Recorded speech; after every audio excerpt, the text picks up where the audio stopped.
Bebephume ngobuningi namhlanje labo abeseka umholi webandla iECG uShephard Bushiri kanye nowakwakhe ngaphandle kweNkantolo njengoba kulindeleke isinqumo esicelweni sabo sebhayili ngemva kokuchitha impela sonto eStoksini.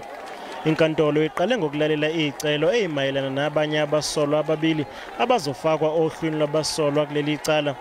Abaxhasi bakaBushiri bathi bafuna kwenziwe ubulungiswa lomholi waleli bandla anikezwe ibhayili.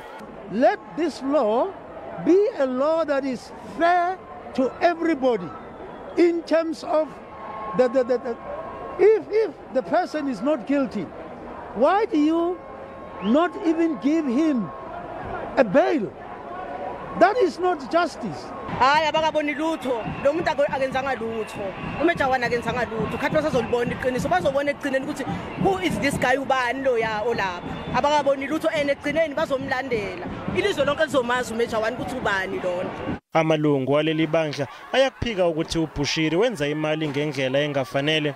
He has a lot of companies, he has hotels, he has a lot of facilities that he is holding. He's owning the SIM cards and he's owning a lot of things. He doesn't use our money. Our money goes to the church buildings. We gave him what he has. We are giving in the church. We are tithing in the church. Everything that he has. He got businesses, he got money, he got everything. He never stole from anyone. We gave him ourselves, the money that he has.